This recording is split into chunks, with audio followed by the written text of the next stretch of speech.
తెలుగులో శతాబ్దాల గౌరవం, పట్టు పరంపరకు ప్రతీక, సంప్రదాయానికి శాశ్వత చిరునామా సఖీ. మీరు పాన్ కార్డ్ వాడుతున్నారా? అయితే ఈ వీడియో మీకోసం. మీ జేబులోనో లేదంటే మీ వ్యాలెట్ లేదా పర్సులో ఉన్న పాన్ కార్డ్ రేపటి నుంచి కేవలం ప్లాస్టిక్ ముక్కగా మారిపోయే ప్రమాదం ఉంది. ఎస్, ఆదాయపు పన్ను శాఖ నిబంధనల ప్రకారం ఏప్రిల్ 1 నుంచి కొత్త రూల్స్ అమల్లోకి రాబోతున్నాయి. మీ పాన్ కార్డులో ఒక్క అక్షరం తప్పు ఉన్నా, అది ఆధార్ కార్డుతో మ్యాచ్ కాకపోయినా మీ కార్డు వెంటనే రద్దయిపోతుంది. మీ పేరులో స్పెల్లింగ్ తప్పులు ఉన్నా లేదా పుట్టిన తేదీలు తేడాలు ఉన్నా మీ పాన్ కార్డ్ ఇన్ఆపరేటివ్గా మారిపోతుంది. అంటే ఆ కార్డు ఉండి కూడా మీకు ఎలాంటి యూజ్ ఉండదన్నమాట.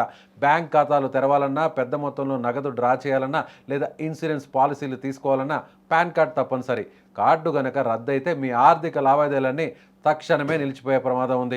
అందుకే మీ పాన్ కార్డ్, ఆధార్ కార్డులను ఒకసారి దగ్గర పెట్టుకొని వివరాలన్నీ సరిగ్గా ఉన్నాయో లేదో ఇప్పుడే చెక్ చేసుకోండి. పేరులో మార్పులు ఉంటే ఏప్రిల్ 1వ తేదీలోపు సరిచేయించుకోవడం చాలా ఉత్తమం. ఈ పని కోసం మీరు మీ స్మార్ట్ ఫోన్ ద్వారా ఇంటి నుంచే అప్డేట్ చేసుకోవచ్చు.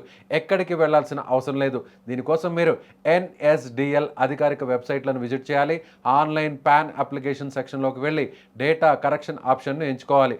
అక్కడ మీ టోకెన్ నెంబర్ జనరేట్ అయిన తర్వాత ఈ KYC పద్ధతిని ఎంచుకుంటే పని చాలా ఈజీగా పూర్తవుతుంది. ఫిజికల్ డాక్యుమెంట్స్ అవసరం లేకుండా కేవలం మీ ఆధార్ OTP ద్వారా ఈ ప్రక్రియను పూర్తి చేయవచ్చు.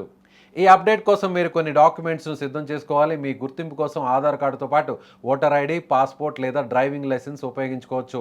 ఒకవేళ మీరు అడ్రస్ కూడా మార్చాలి అనుకుంటే పవర్ బిల్స్, బ్యాంక్ పాస్బుక్ లేదా రెంటల్ అగ్రిమెంట్ అవసరమవుతాయి. ముఖ్యంగా పుట్టిన తేదీ మార్పుల కోసం 10th క్లాస్ మార్క్ షీట్ లేదా మున్సిపల్ బర్త్ సర్టిఫికేట్ దగ్గర ఉంచుకోవాలి.